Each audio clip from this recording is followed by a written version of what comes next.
All right, welcome back to YouTube for our DFSR podcast. Today we're talking about our NBA podcast for Friday. So let's get to it. All right, three, two, one. All right, you're back in the DFSR. It's an NBA podcast. It's Friday. It's December 21st. I'm Doug Norrie. That is. James Davis. We're from dailyfantasysportsrankings.com, but you know that. It's dfsr.com/deals. Get you started.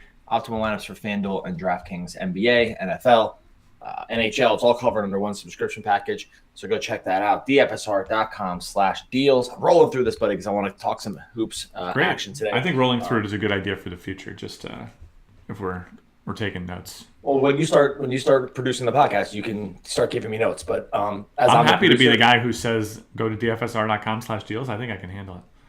I'm not sure about that. All right. By the way, you sound echoey. I think I might be hearing you through two sources. I got it. I muted it through Discord, and we're good to go. All right. We had a big Friday in the NBA here. There's a bunch to discuss. Some injury news we're going to roll through. Some possible blowout situations, though not as many as we've seen in the past. We've kind of rolled into some of these big slates with a bunch of teams with double-digit point favorites. That actually isn't the case. I don't know if we're staring down the barrel at games that might get out of hand, but there's plenty of stuff that we can get into and some really good matchups as well.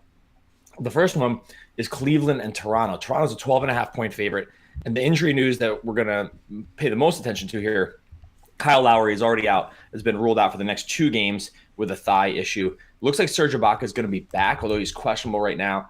And then Kawhi is questionable here because it's the first half of the back-to-back. And while I ramble on a little bit, I'm just going to double-check who they play tomorrow.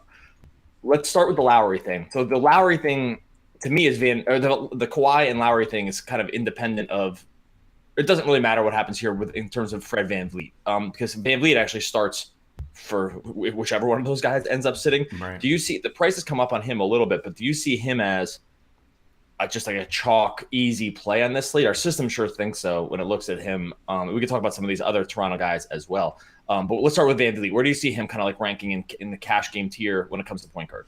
Yeah, he was 53% start the other day on this basically similar price tag.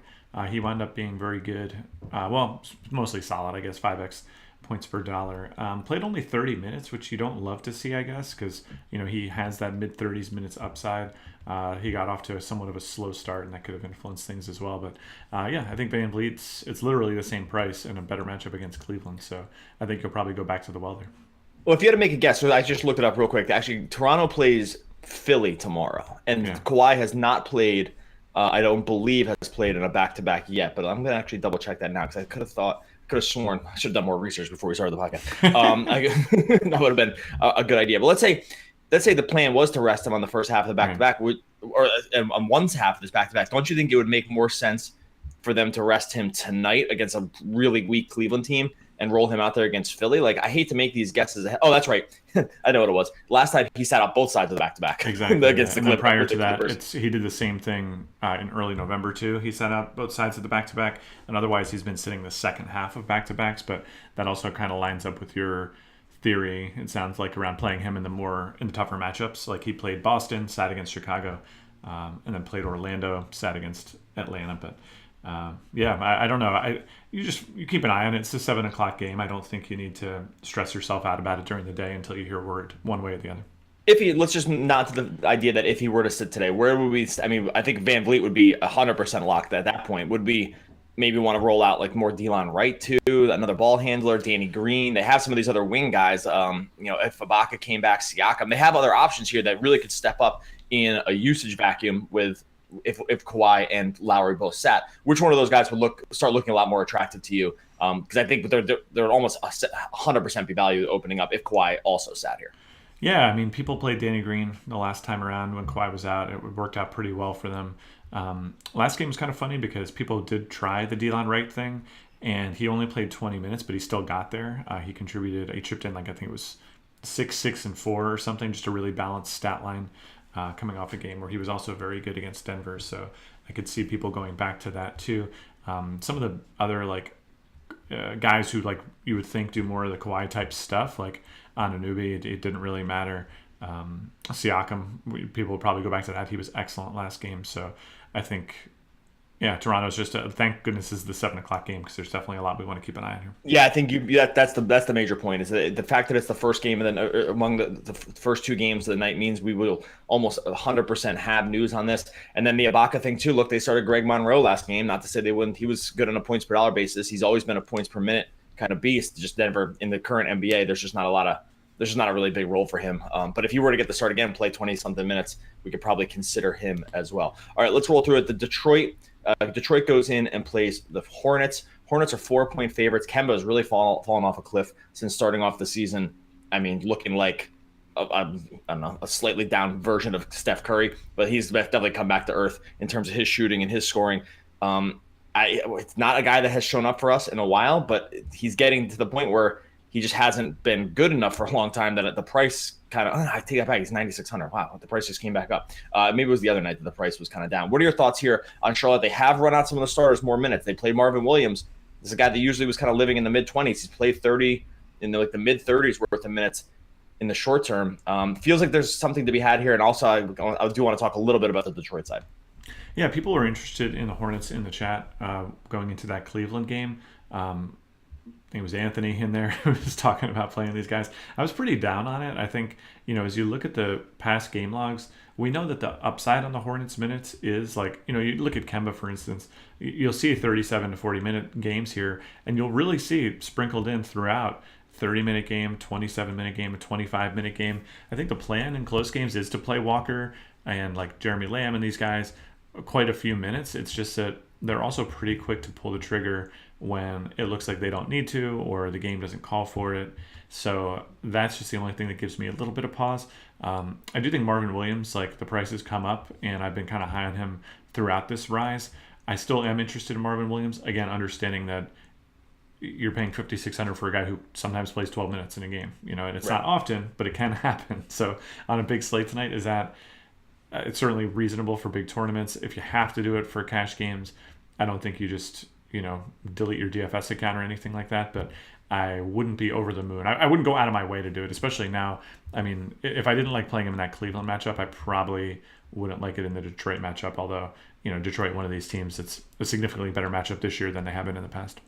Yeah, sorry, I said about Kemba. Kemba had struggled with some shooting stuff for a couple games and then kind of came back last game against Cleveland where he shot 11 for 26 on the field, 4 from 12 for 3, scored 30 points. Still probably think he's a little overpriced for what he's going to give you, especially if the assists aren't going to be there. And there's just some slightly better matchups. Detroit is coming off a big overtime win against Minnesota, where they kind of pulled it off on the back of just a lights out Reggie Bullock shooting performance. Bullock was 7 for 21 from the field, 7 for 12 from 3. Ended up playing 37 minutes out of that small forward role. I don't know. He's not really a guy, you're going to need him to hit every 3. He's not going to do anything else. And really the guys you're concentrating on here are Blake and Drummond. And Drummond specifically seems to be just perpetually underpriced just because the minutes kind of come and go. Is this our system's kind of wanting to maybe flirt with him at 9,400 on FanDuel today? I don't know how comfortable you would feel going into cash games with him as your center. He's got the ability to pay at 9,400, and it's just like he's just got some 28-minute games in him with some foul trouble. What are your thoughts here on Drummond? Yeah, so this is a funny one. I mean, it's always weird playing playing DFS for these games where we have a very recent proxy, and I think that's where a lot of the conversation will go around this. The fact that these guys played 9 days ago. So Drummond was pretty good on a points per minute basis when he was out there. He scored 1.5 fantasy points per minute, basically. He had 5 blocks in the game. He went 14 and 13, but only stayed on the court for 31 minutes. And I think that it's got to give you pause. And the fact that the Charlotte guys all played their minutes in that game, I actually don't recall offhand if he was in foul trouble. I can look that up. He was not. Briefly. Yeah, he wasn't. So that sounds to me, and Detroit, I think understandably, by the way, with a guy like Drummond, like not every matchup is the perfect matchup to play Andre Drummond tons and tons of minutes. So if he was, racking up rebounds and blocking shots and stuff and still couldn't stay out there, I wouldn't be overly enthusiastic about his prospects tonight. Yeah, I think I kind of land there too. He's a guy, I get why our system likes him on a points per dollar basis because he's just always a tick underpriced because of these minutes. Like if you give him $9,400 type guy minutes, which is around 35 minutes a game for most guys that are going to be in this kind of price range, the only way to get up to this price range is to play a lot of minutes or just be just freaking amazing on the minutes that you do play. Drummond is the latter. when he's out there, for the most part, he's just absolutely crushing in terms of rebounds. The defensive stats are there. And if you can get scoring, all the better. But then, we just see too many of these 31 and 30-minute games, and that's really what drives the price down. But when you're looking at mean projection, I get it. So he's like one of these guys, an extra minute here or there really, really does matter in terms of an overall projection. Of course, yeah. He's just so efficient when he's actually out there from a fantasy perspective that those minutes really, really hurt if they don't come in. Yeah, for sure. So we'll have to keep an eye on this one. I wouldn't be averse to it if there was just savings everywhere else. There are other good center plays here, which would probably be the reason to maybe get away from it. Brooklyn hosts the Pacers. Pacers 2.5-point road favorites here. Pretty low over/under, which you're going to get almost anytime the Pacers play. They do play pretty slow, a defensive efficiency team. There's not a lot of news and notes on this one outside. I guess we're going to want to keep an eye on Alan Crabb. He's still going to be out. At first, that turned into minutes for Keurig in the starter role, and then they kind of just came and went. He had some foul trouble and some issues. They still want to play some of these bench guys a lot. I don't know what to trust here on the Brooklyn side. Crabb being out mattered to start and doesn't seem like it matters as much anymore. It's just maybe just not the matchup we want to roster Brooklyn guys in, and then we can talk about the Pacers. Probably not. I mean, I'm not a huge fan of playing these Brooklyn guys in general. I even got sucked into a little bit of D'Angelo Russell the other night against Chicago and promptly got a swift reminder that minutes don't guarantee production on the Brooklyn offense. So, I could just probably skip Brooklyn here.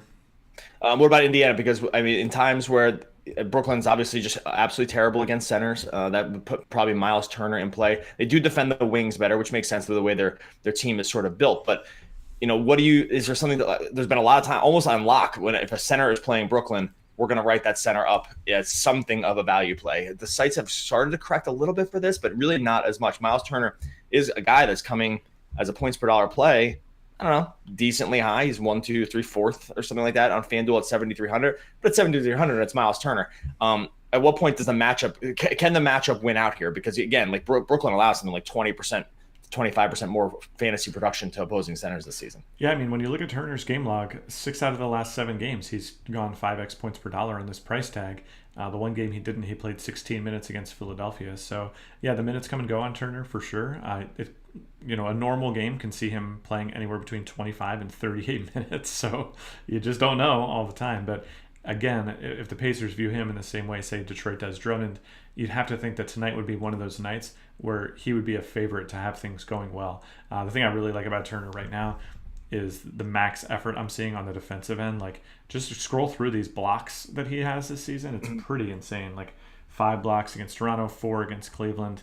We go 3 games, 5 against Washington, 4 against Sacramento, 5 against Chicago. Like, he can pile it up in a hurry on the defensive end, and that means the upside is there. And probably the floor as well, honestly, on this price right now. So the famous last words, for sure, when it comes to playing Miles Turner. Like, I don't know if I've ever even uttered that unironically, but I think I think I could see myself playing Turner tonight. Yeah, he's a slightly better deal, like I said, on FanDuel than he is on DraftKings. DraftKings price at 7,300 gets a little bit out of range, I think. I'd be more inclined to do it on FanDuel, which actually usually isn't the case because FanDuel's pricing is typically a little bit tighter. But I think I'd like his price a little bit more there than on DraftKings. And then the rest of this team, Thaddeus Young's minutes kind of come and go. Oladipo still seems like he's working his way back. Yeah, he hasn't been himself yet. Yeah, the minutes have been there, so I'm not as worried about that. But even watching the game the other night, like it didn't look like he was wanting to be as aggressive in terms of getting his own shot in a matchup that kind of probably should have warranted him doing so. So I hate to make too many determinations on stuff like that because your eye test will fool you more than it will help you typically in this kind of prognostication field. But not your eye test, though, buddy. The fact that what's that? Not your eye test. Your eye test is batting 1,000. My estimation. Use your eye test for baseball and see where that gets you. But let's move into Atlanta and New York. This game has this. This is awesome. I love basketball for this kind of stuff. This game has the second highest over under on a huge slate because these teams are so incredibly bad at defense that it's just like it kind of doesn't matter who they're going to play. They're just the totals are going to trend up. Atlanta also plays the fastest pace in the league. New York is 2-point home favorites. I wrote up Enes Kanter. How much does it help? The games where Mitchell Robinson has sat, usually bench guys to me don't matter a ton, except that in games where Mitchell Robinson has sat when Kanter started, Kanter's minutes have been steadier. Like they've been hovering right around the 30 minutes, just because they don't have that backup center to bring off the bench. And Atlanta's like not really the team that can kill a guy like Kanter in terms of just making him pay for all of his defensive mistakes. Right. How close would Cantor here be for a cash game play? And understanding this is the Knicks, and this is the team that can just burn you more than any other team in the history of the world, especially this season, can kind of burn you on minutes. But would you feel comfortable? This is like Cantor enters the conversation for me about why I might not want to like look at Andre Drummond at 9,400, and if I could go down to 6,700 Enes Kanter against the Hawks, I'd probably be more inclined to do it. Yeah, I can certainly hear that. I think, and I like the point about Robinson. I think, Kanter is one of these guys who, when he's struggling on the defensive end, just looks so bad that coaches have a hard time stomaching it and even remembering what he's doing on the other end. And so when you don't have that, like any backup options that are going to be better, I think that lends itself to being one of the nights where Kanter plays more minutes. I almost view him as a more volatile Miles Turner type. I think if I was deciding between the two, I would probably just pick Miles Turner. I think, I just think Kanter, like, again, it just doesn't take very long to go down the game log. And at least when Miles Turner, I feel like, gets pulled from games, there's like a good reason. Like, he gets in foul trouble a decent amount, but it's a reason like that. With Kanter, it's just like the coach just gets a nauseous feeling and pulls him out, and then all of a sudden he plays 18 minutes, just for no good reason at all. And that's not, I don't want to be sitting there trying to worry about that in my cash games on a big slate like this, I don't think. I'm probably I think I probably feel a little more comfortable with it than you do. You always do. That's one of the things about us. You just like Kanter more than I do. I do. I don't know. Maybe I just have like a good. I think sometimes too. Like I wonder if I've just run into less bad Enes Kanter performances, like in times where he's been in my lineup. There's got to be something to like that mental aspect of it too. I'm like sure, if you just have the old Malcolm Gladwell blink, if you have like 20 to 30% more like getting burned on Kanter minutes over the history of like a DFS thing, that has to weigh in your mind about how likely it is to like give those guys that extra minute or two. Now Kanter is coming off that 29-minute game. It cuts into some of his usage to have guys like Kevin Knox be on the starting five, and I think that actually does matter a little bit. Like if you look at last game against the Sixers, Knox put up 17 shots. Since he's entered the lineup, Knox has been a pretty high usage guy in terms of how they want to use him. Moody and Hardaway, that we can probably pick similar comps about their game logs, but the Knox thing actually kind of, as much as the Mitchell Robinson thing, I think increases the floor. I'm wondering if the trade-off in terms of Kanter's usage with Knox being in the starting lineup does hurt him. What about Knox and Vonleh? I mean, I feel like I want to have more Knicks guys. I can't believe I'm saying this. I can't believe I'm saying that. You know me about the Knicks. I almost feel, though, I want to have more Knicks guys in this matchup against Atlanta. Atlanta's just that good of a DFS matchup. No one really but Kanter is showing up all that high, and I'm wondering if it's just because some of these guys have been so price-corrected. I'm specifically looking at Vonleh and Knox here. Yeah, I think I'm sorry. I'm just like looking through these guys.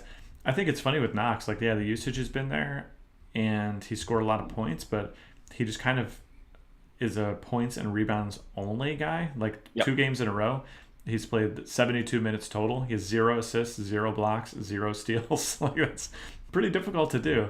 When you start your line with 26 or 21 and 6. Usually you're pretty happy after that on a $6,300 price tag, but it just hasn't borne out. I still think the floor is pretty good on Knox. I wonder, like, part of me just wonders if he's just simply running bad in those other areas. So I was trying to comb down the game log and try to figure out what else I could see here. But yeah, I don't know. I think it's just, I think it again, on a short or on a big slate like this, I gotta feel like I can do better than these guys who, Vonleh being the really volatile guy, and Knox being kind of like the now high floor but kind of boring play. So that's kind of how I feel about it right now. My guess is for Knox, it comes out in the wash. I think that he's probably running in the short term a little hot on shooting. He's shooting like 42% from 3, and he's been 36% since the start of the year. So he's a rookie, so it's like, I don't know. It's hard to know exactly where the truth is going to land with him. The shots have been on lock the same amount each game, 15, 15, 15, 16, 17. Like, he's just taking the exact same amount of shots. So if you think he's running bad in the other areas, then we're probably buying low. If you think he's not and he's running a little hot on shooting, then we're probably buying a little high. He's too young to really make a great determination on what the real truth is. Like, NBA players, you really need a bigger sample size than what he's done so far. And then Atlanta, I mean, guys like Dedmon, John Collins, these guys were pretty heavy starts the other night. Collins specifically is a points per dollar kind of beast, and just, again, like, in a bit on a close game, only played like 27 minutes last game. Is Atlanta just also the team that we really can't trust? Again, this game has the highest over-under. That's why I want to spend a little more time on it, and it's a little tough to just figure out. These teams are so bad that you just really can't trust the minutes. Yeah, and I think it's worth keeping in mind here too that a game can reach a high total where like second units are just carving each other up. Like I'm reminded of like the old Ryan Anderson on New Orleans days where it's like, all right, we hit the over because Anderson came in and hit 6 threes when nobody played him for DFS, right? And I think you see some of that in the Atlanta Knicks matchup here. When you just have when you have less of a top heavy approach to giving out minutes. I don't know if that's actually, it's probably bad to do that if you have some players that are much better than others, but for teams like the Knicks and the Hawks where all the pieces are just kind of interchangeable, and I don't know if anyone would really try to sit there with you and from their organization and make this really strong case that you're just lighting expectation on fire by playing DeAndre Bembry and not Kevin Huerter or whatever. Like they're just all kind of guys. So I don't know. Nothing is jumping to the top of our cash game lineups right now from Atlanta, and I think I'm probably fine with that. Yeah, I actually wrote that idea that you have about like top heavy minutes. I kind of wrote about that idea when I was writing up the Suns as a bet to cover against the Celtics. I was like, when you have like your two best scorers are going to play your most minutes, you can just cover. Like when those scorers are going to play against the other team's second units, even against good teams like Boston, look, they're going to get blown out at times because when those guys can't make a shot, then they're totally dead and the team's going to get just completely dusted. But when those guys can actually hit shots, this is exactly how you cover bigger point spreads because Booker can carve up guys like off the second unit. Yeah, that's a great counter example to teams like this. I think you actually can oftentimes get value on those bad teams with top heavy minutes in games that rate to potentially stay close. I like farming those for DFS and for betting itself. And our system will we'll call that out from time to time because it's going to recognize top end minutes from those guys as the catalyst to be able to cover a certain amount of points. Not a ton of bets, by the way, are jumping out for us in terms of this slate. Actually, this one actually is I take that back. 8:00 game, Orlando and Chicago. Orlando is 3-point home favorites against the Bulls. The Bulls obviously go through the coaching change. They're a total mess. Like everyone hates the new coach. Predictably, the guy seemed, I can't remember his name now off the top of my head, but he seems like one of these like Thibodeau kind of disciplinarian kind of guys, like making professional basketball players run wind sprints and just practice all the time. And I hate to like make guys sound like babies and stuff like this, but like, I don't know. There's a certain professionalism that just probably dictates that like this is not what you surely should be doing with like high first round draft picks who just probably already have insane work ethics for the most part. And so just the part where you make everyone hate you in the name of just discipline, it seems like it's going the wrong way. They've lost their last two games. They lost to the Thunder. Habit that is still sticking around for you, right? So yeah, they do switch up the starting lineup. They bring in Chris Dunn is starting now. Obviously, Portis is missing. He's going to miss extended time. Jabari Parker is no longer questionable, but it's unclear if they want to play him or not because they're trying to trade him, and he wasn't going to be in the rotation. So it's very weird. There's very weirdness, like a lot of weirdness around this Bulls team. And all this is to say, we have the Magic easily covering this total over the Bulls, like by 7 points or something like that. They are going to get Vucevic back. He missed last game, but it was for a personal reason. It was for the birth of his kid. So there's no injury news to really kind of handle here. We have Vooch as the top overall, I think, points per dollar center in right now. He's 9,000. He's the top overall points per dollar center at 49.26 FanDuel points. Is this a situation, would you feel comfortable running him back out there? And he's actually a big reason why we have Orlando easily covering this spread. Yeah, so can I give you an old Bill Simmonsism about Vooch here? Because get ready for it. I don't think I've ever invoked him seriously on this podcast, but I feel like when you become a dad, and oh boy, I'm serious. This is just wait for it. When you become a dad, I'm making a note about where this is in the podcast so I can start thinking about cutting this out. But don't worry, it'll be enshrined forever on YouTube. So we'll be good. 23 minutes 30 seconds to go. And I don't know if this is his first kid or not, so I'm going to look into this, to be honest, before I edit the projections for tonight. Don't worry, I'll be on the system everyone tonight, so this kind of analysis is what you'll be getting going into lock. But you become a dad, sure, you go back to the game, but you're also just like tired, you're freaked out. Like there's just a lot going on, and I'm sure there's a class of man that's just like extra motivated and goes out there and owns. But I'm ready for you to run the SQL query for me about the first game back after leaving because you had a kid, how those guys wind up doing. Because my gut tells me Vooch will be like exhausted and kind of like out of it, and that's my armchair analysis. I think I don't want to play him because of what Bill Simmons said on a podcast 5 years ago. So two things. One, that's not where I thought you were going to go. I thought you were going to go the extra motivated, like I want to like do this for my new kid. It's not a bad take, right? I feel like his take is not. It's a terrible take. So so let's just start there. The take is terrible, but the one thing we can actually look up because I'm pretty sure in our injury notes in our data in our ETL, I'm pretty sure that has the note about the word birth. So I'm gonna make a note of that. That actually wouldn't be the hardest thing in the world to do, just to sift out and just do it. And I'm talking out the idea about how to do it. I'm pretty sure I'm actually not. This would be the biggest epic waste of time for this morning with lots of things to do, like another NFL podcast. Use of time, because here's the thing: if you don't look it up, I'm just going to assume it's true, and I'm going to go with it. So okay. Anyway, so it's funny about him. The way the pricing sort of works out, we have him as the best points per dollar play. He's coming in after Drummond. He's actually a little bit cheaper. Where do you stand between him and Drummond here? Drummond 9,400. The raw points are kind of getting Drummond there. This is an early lineup, so it's not going to stick. But the fact that these guys are close now means that it might be some kind of money decision heading into lineup lock. Do you feel better about one of those two guys if the system was saying, "Hey, look, this is the perfect spot to pay 9,000"? Do you have a gut call around the Drummond and Vooch matchup here? Yeah, I mean. So it's interesting. Like if you look at these guys, both of their game logs, you see a similar thing, which is that they're big men who can really go off when things go well, or kind of disappear on you when things aren't going that well. And the thing that just concerns me about Vooch, honestly, is that, so like look at the Utah game, right? There's no reason why he shouldn't have played his full run of minutes, and he just played 30 minutes. Like he had 19 rebounds in the game, and they couldn't figure out a way to keep him on the court. I hate trusting teams like Orlando. Like they're just so erratic. They have no clue what their own plan is. It just drives me personally insane. So, and I don't know if that's rational. Like I think if you look back, like by and large, Vooch tends to play like right now. I see you put him in for 33 minutes in our system. That seems reasonable to me.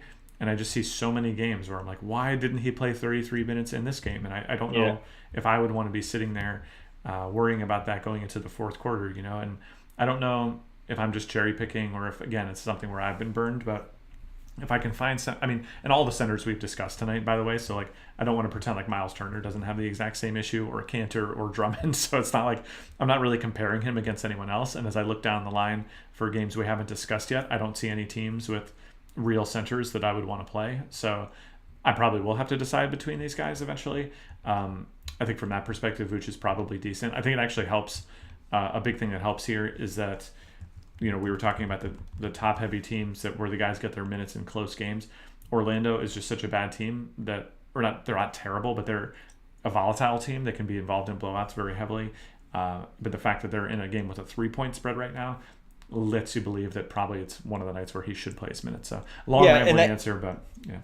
And I think that's where I land with some of these bad teams. It's like we're getting a little bit lucky that the bad teams are all playing each other tonight, right? Like Orlando played Chicago, Knicks play Atlanta. That helps to some degree. Charlotte play the Pistons. That helps from a projection standpoint because you're just less worried. Like as opposed to we didn't spend that much time talking about Cleveland because they're just going to get probably killed. Like they're 13-point underdogs. They kind of spread their minutes around anyway. And that's why we, there are times we're going to talk plenty about Cleveland. Like if Cleveland's playing Atlanta, we're going to have that same discussion about them, but that's just not the case tonight. All right, 8:00 game, Milwaukee goes in and plays Boston. This should be, from a basketball standpoint, this is one you definitely want to tune in for. From a DFS standpoint, we will see. Boston's 1-point home favorites here against Milwaukee. Milwaukee fully healthy. They got Brogdon back last game. Boston, they are dealing with still an extended Horford injury. He has not been around for a while. And then now Aaron Baines is also out with a broken hand. He's going to miss extended time. So they're running pretty thin on big men. And I just don't know if this is a game where they need to roll out a lot of big men. That's just not kind of how the Bucks. You don't need to really defend the post the same way that you defend against some of these other teams. So guys like Daniel Theis, even Robert Williams has come in and been one of your classic, like if this guy played 30 minutes, he'd just be Anthony Davis in a fantasy perspective, and he just doesn't play. He put up 36 fantasy points in 24 minutes the other night, 5 blocks, a steal, got some points, got some rebounds. And I just don't know how many minutes I can give these guys because they just haven't.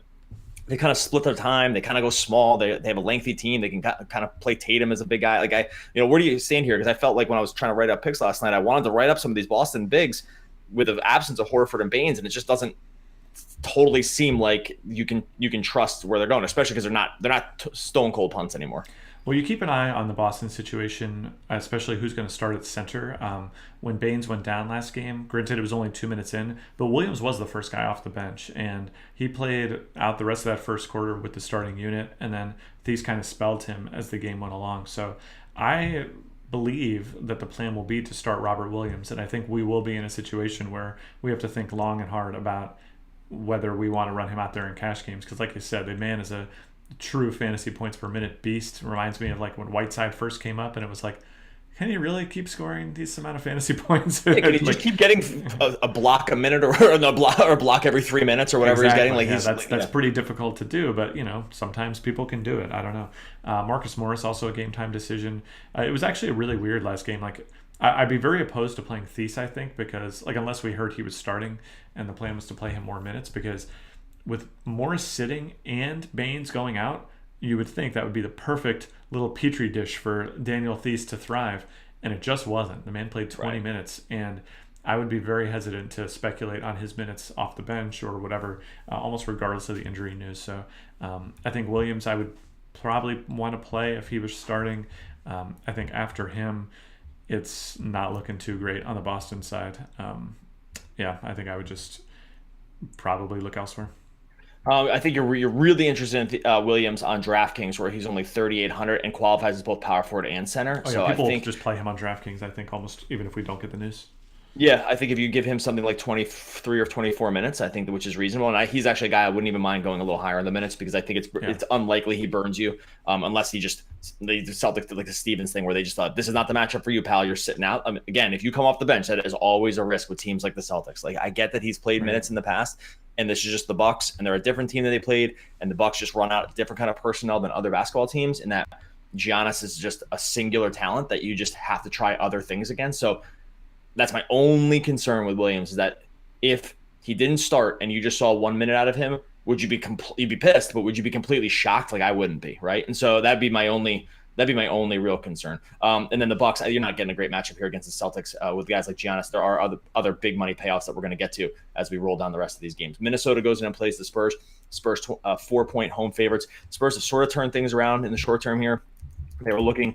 It was looking real rough for them for a little while. It didn't seem like they kind of had an idea of who they kind of wanted to start, where they wanted to get their production from. They have won, they've won 6 of their last 7 games on the back of some good DeRozan shooting and coming around with some of their rotations. I did write up DeRozan here as a possible cash game play. We'll get to the Minnesota side in a second. But could you see DeRozan's minutes have really not been there in the past, but they've played in a ton of blowouts. So 1, 2, 3, 4. Yeah, 5 of these games basically were blowouts where he saw 30 minutes or less, but the games that were close, 37 and 38, 36, 41 minutes. Is this a game, one, where you'd be willing to go max minutes on a guy like DeRozan? And 2, at 8,300, he's sort of starting to show up in some cash game lineups here. Would you feel comfortable with that against the Timberwolves? I don't know. DeRozan and the Spurs in general, like, I think long and hard about whether I ever want to play these guys on big slates, like reasonable slates. And I don't think I would be very interested in playing DeRozan, to be honest. Like, looking again on the season, you see a relatively, fine picture, right? 41 fantasy points a game on an $8,300 salary on FanDuel. Not embarrassing. If you look at the more recent game log, basically, and you and I think, have discussed DeRozan. I don't think he's ever wound up in the optimal lineup on any of these nights. But, like, at what point do we just say, like, okay, if you can go 4 out of your last 5 games and only top 30 minutes in one of those, at what point is that just like sort of the plan, And yeah. That's where I'm at with DeRozan right now, because we've seen this. The Spurs do this. They did it with Kawhi years ago. They did it with Aldridge last year, where it's like, hey, now our plan is to play him 37 minutes. Nah, we're going to play him 30 minutes. Like, Pop just makes calls like that. He doesn't make any big announcement. Like, it's not going to come through on Twitter. It's just going to happen, and you're left holding the bag. Like, you're left with this, like, they're like a business that doesn't report their earnings or forecast their earnings accurately, right? It's like, you just don't know what the plan is with the Spurs, because some games, like, and it's not just game script related, like some games, the games Aldridge plays 36 minutes are the ones where DeRozan plays 29. So I don't trust this team for DFS in the best possible matchup with a tight spread. I'll think a little harder about it. On a big slate like tonight, that's a pass for me. Yeah, I'm not as bearish on him as you. I think the minutes are a little safer than you do, just because I'm seeing just a lot of blowout related stuff here. Now, actually, my bigger concern with DeRozan here is actually not the minutes. I think the minutes are going to be fine. I'm wondering if some of our defensive metrics haven't totally caught up with Covington probably guarding him. That was actually the thing I nodded to in this, is that, like, Covington will almost definitely guard him in this matchup. Covington is one of the very best defenders in all of basketball, and I don't think we've fully caught up with how Minnesota is defending, because he's the kind of guy that will just. He doesn't just defend small forwards. He just defends your best scorer. And so that is and DeRozan's like the very easy guy to just kind of put him on. So I'm not as concerned about the minutes. I am a little Yeah, bit I maybe guess I'm more. looking more. I'll walk it back a little bit on the minutes concerns too. In my mind, one of the games that I was looking at was not a blowout, and as I'm looking at the game log, you're right. I guess it's pretty well correlated to just wild game scripts, and I guess if you're blowing teams out, it's probably you can't penalize the team for that too much. But yeah, I don't know. I'm gonna have to sit with that one and revisit it before lock. Derrick Rose is going to get the start again for Jeff Teague. His price has come up a lot here. He's up to 7,300 on FanDuel. I think he's right around that same range on DraftKings. I talked about my concern with Rose from a DraftKings perspective, just especially you really need to hit 3-pointers if you're going to start considering playing some of these guys at these prices. He's not really a candidate to do that on a game-to-game basis, but the minutes should be there with no Teague. The Spurs have not been the defensive team that they've been in the past. They've been better of late. They've definitely improved over the short term. Over the last couple of weeks, they were looking very bottom of the barrel. They've worked their way back up to like slightly below league average. So they're They're trending winning their division right now. Like they've really turned it around. Yeah, they turned it around. I mean, do you have it but with no Teague here? That does open up a lot of minutes for Rose. It opens up some usage. Thoughts about playing these guys, or just the wrong matchup? I don't think the matchup is horrible. I think Rose.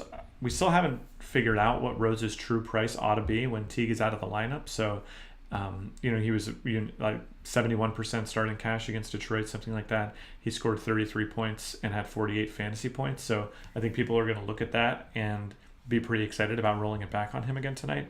I could see doing that. Again, I'd want to see how that would influence the lineups and how that would move things around. But I think Rose is a high volume enough player on a team that also has guys like Covington, like Gibson, even Wiggins, that don't really demand the ball that often, right? So when he's out there, I think people are comfortable with him just putting up tons and tons of shots. So I could see myself playing Rose. Again, I'm not over the moon about it, but if he were in my cash game lineups, I wouldn't cross him out. Memphis goes in and plays Sacramento. Kings are minus 1.5-point favorites. The injury news here that we're probably, I don't know if we're going to have it in time. Shumpert and Bogdanovich are both questionable. The only reason this matters is because it theoretically would open up more minutes for a guy like Buddy Hield at the 2 and the 3. And I just don't know if we're going to have the news in time. And I don't know if we even want to run a guy like Hield into a matchup like Memphis. Quick thoughts on this game, because I want to spend a little more time with the last one on the slate.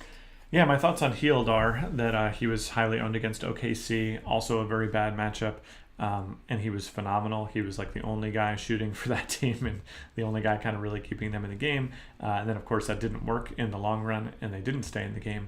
So, maybe they would go away from that plan, but I think he's one of the few guys left that can kind of credibly play that role, that could put up numbers for you. If there's a really good chance you don't know by lineup block if you're playing the main slate though, so that might be something you're more looking at for the late slate.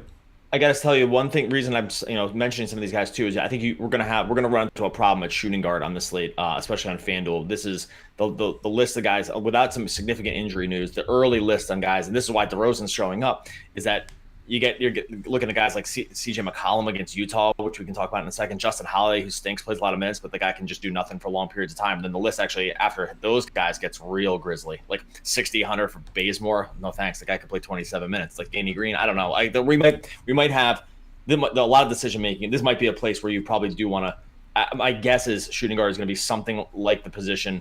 Oh man, small forward's bad too. That you're going to want to just do a punt drop on the FanDuel drop scoring here. Utah goes in and plays Portland. 2-point favorite here on Portland. There's more Blazers showing up in early projections than I thought, mostly because they've been really priced down with this matchup against Utah. Talk to me quickly about, do you think our system does a good enough job figuring out the real truth on a guy? Because you look at the Blazers playing Utah on a large slate and you think, why would I ever want to do that? But then the sites at times start to dare you with pricing down because of matchup. Like, at what point does the math work out enough? Because like obviously there's got to be some math. If Damian Lillard was $1, then you would just definitely play him in all your lineups. So as long as you can okay yourself with that initial logic, then there has to be some price on these guys.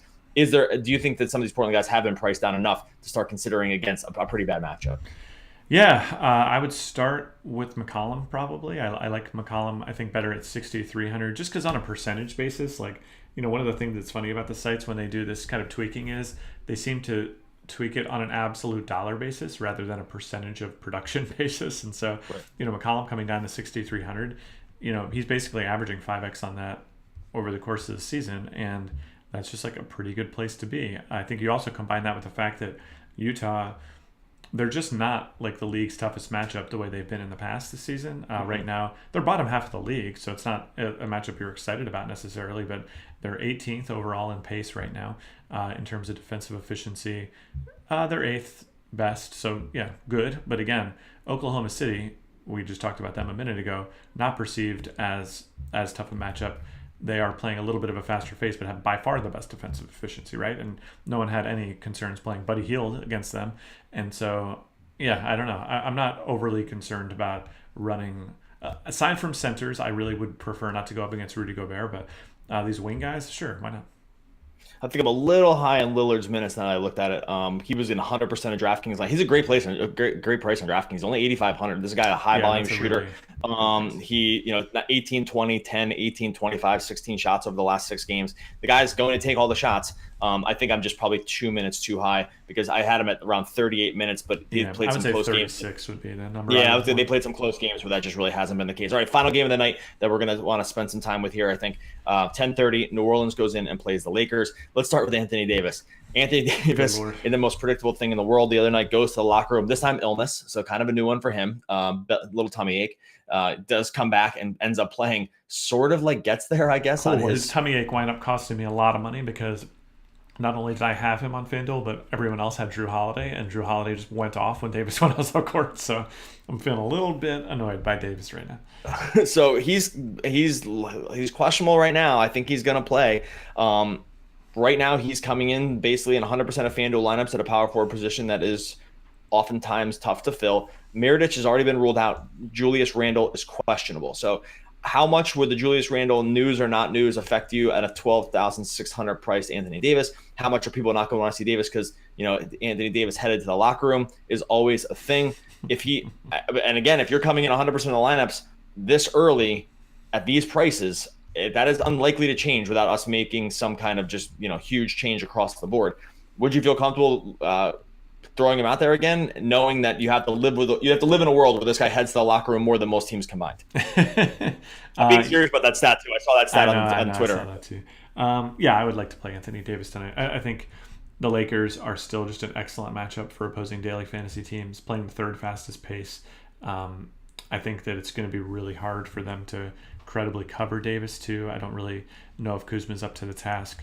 McGee, I think, is also a game time decision right now. So yeah, it's it's always feels like you're playing a little bit of Russian roulette here, and we talked about this before the podcast today, but Davis, for all of the heading to the locker room memes that you want, is still probably the most consistent big money player in the league. And if he's going to be he is the most one. Yeah, I'll give you the number real quick. So the number is the coefficient of variation, standard deviation divided by mean. Is his coefficient of variation is 0.19. The only other guy that's actually close is Westbrook at 0.2. I'm going to round and say 0.20. Everyone else is 0.24 or better, which is, that's a significant drop off in relative safety from those two top guys to the next group. So does he head to the locker room? Sure. That really hasn't been the case as much this season, and when it has been, it hasn't really affected more than like some of the volatility around guys like LeBron. Let's say like LeBron is priced in and around the same price tier and is much more inconsistent on a game-to-game basis, and I'm not sure if people realize that LeBron's 11-2. Do you think people will want to prioritize what they consider to be LeBron's safety, but like the math doesn't really bear that out? Yeah, I think it's just always fascinating to me how people will just start. Like, I think people just like to see the guy on the court, and that's like the main way that people evaluate safety. And LeBron is just not a guy who gets injured, so that feels pretty safe. But one of the things that grants you the most safety in DFS is how your team uses you. And if your team doesn't give a hoot if you're down by 15 points in the fourth quarter, or they don't care if you're like in the littlest bit of foul trouble, that matters more than you getting hurt occasionally, or heading to the locker room for 2 minutes and then coming back out, right? So I think Davis is demonstrably safer than LeBron. I would really rather play him. I get that the price tag is higher, but the average production on this price is also higher. So that's kind of just how it works. You pay more and you get more in response. Davis is actually remarkably consistent too, and this really makes the biggest difference. Is he's so consistent on the defensive end. Like, this guy is 3-3-1-0-5-4-5-3-2. Those are his blocks the last couple games. 2-3-2-4-0-2-2-3. steals the last couple of games, like the last 10 or so games. Yeah, I mean, it helps when you play 40 minutes a game. Like, and you're great on defense. Yeah, and you're great on defense. Like LeBron famously has basically checked out on defense during the regular season. Like there's videos that will just show you that he's just outside of like the perfect chase down block opportunity, or like that's it. Like the guy isn't really giving max effort on defense. And I'm not faulting the guys. It's not his fault, but just those other defensive things just really they completely add up and make up for a night where you can't score as much, or maybe the weak side rebounding is not there as much for you. Like these things for Davis really matter. So I think there's a perception that Davis is less safe than LeBron in terms of like where he stands on his average standard deviation on a game-to-game basis. Just this not the case. That being said, I wouldn't mind playing LeBron either. I don't think LeBron's by no means a bad play. The Lakers are getting a little healthier here. It looks like Brandon Ingram and Rondo are both going to play tonight. I don't know if those guys coming back, does that kind of dust off the rest of the Lakers plays? They had the best total in this game, and for some reason, those guys getting healthy, I think, just probably cuts into everyone's production just a little bit. Yeah, that's kind of my feeling on it. Unfortunately, you can see prices rise when players are out, and the sites just don't really bring prices back down when other guys return, and there's usually just that little bit of cooling off period. That being said, I think the floor should be there, that again, if they show up in your lineups, you don't need to feel discouraged and like X them out, but again, not guys I would be seeking out. What's your thoughts on Darius Miller? I mean, he was in our lineups briefly before the last game where he went up starting and he played a ton of minutes. He was very good. I wound up pulling him just because he's just one of these guys in my mind, and I don't want to be too jaded by my own thoughts here, but in my mind, he's a guy who can just go out there and totally disappear on you, even on the minutes. But this season's game log hasn't really borne that out. I mean, aside from the Miami game, he's got a fantasy point a minute against OKC, 2/3 of a fantasy point a minute against Boston. I guess there's a lot of disappearing X here too. I don't know. He's only 3,900 though, and on FanDuel where you can drop the lowest score, is he a worthwhile gamble to try to fit in like Davis and LeBron, or are you just not on it? Well, see, one thing I'd be, if we had Julius Randle news, because he essentially started for Randle. So, and then we just moved Davis to the 5. So I think that to me matters in terms of what his overall minutes upside is. Like the 37 minutes came specifically because Randle didn't play. He just has to hit shots. Like I get that he's pitched in a couple assists and a rebound here or two and some steals here and there. Right, but you can't count on it. No, you need him to hit threes. And so when he goes 6 for 11 from 3, you're like, oh my God, that's a good play of the night. With the game before, when he goes 1 for 8 from 3, you even at 3,900, you're kind of wondering, you're kind of left out in the cold. So not overly excited. And in the new world of FanDuel, where these guys are less likely to kill you on the bottom end of the scale, if Randle was out, I'd feel much better about it. If Randle played, I'd be worried that I just didn't see enough production from him, I think, overall. And then the last guy, too, just real quick, $9,000 for Drew Holiday, yay or nay? I get that he was a huge start last game. Do you think people go back to the well? This final thought, and then we'll get out of here. Yeah, probably. It's rough. I mean, you're paying $500 extra now than you were last game against Milwaukee. It's a better matchup. Basically, you're just counting on the increased usage from Randall Mirotic and those guys being out, because the average production over the course of the season doesn't warrant this price tag. The Lakers, like I said, are still one of the better matchups in all of the NBA. I think the floor is going to be quite reasonable here. So, I wouldn't just go into this counting on the 58 fantasy points. Davis missing, probably 7 or 8 minutes of what he would have played had he not gone to the locker room for illness. Probably was the primary driver of that huge night. But sure, I'll play Holiday if it comes down to it. All right, dailyfantasysportsrankings.com is the site, dfsr.com/deals. Go check that out. If you're listening on the podcast, go over and check our YouTube broadcast, where we're broadcasting the podcast every time we roll it out there. Well, go check out our football podcast. We're going to do a game-by-game NFL one right after this. That'll be going up this weekend. And then we'll be in there for lineup lock on NFL as well. And we'll start Twitch streaming some of our NBA lineup locks as well, because we've had really good feedback for all that stuff. So go check that out. I'll put all the links for that stuff in the show notes. DFSR.com/deals will get you started. Buddy, enjoy your Friday night in basketball. Oh, don't worry about me. I will. All right, YouTube, thanks for coming along for the ride. As always, you can go to DFSR.com and see all the awesome, amazing things that we make over there. Appreciate you guys watching. Feel free to subscribe. We're going to do these every time we make a podcast from here on going forth. And some people said we're funnier on the videos. Look how funny Doug is. You wouldn't have gotten to see that face if you were only listening on the podcast. So I'm definitely funnier on video. Oh, I'm much funnier. My face I'm like Jim from The Office. You should just see me over here. So exactly. All right, guys. See you later.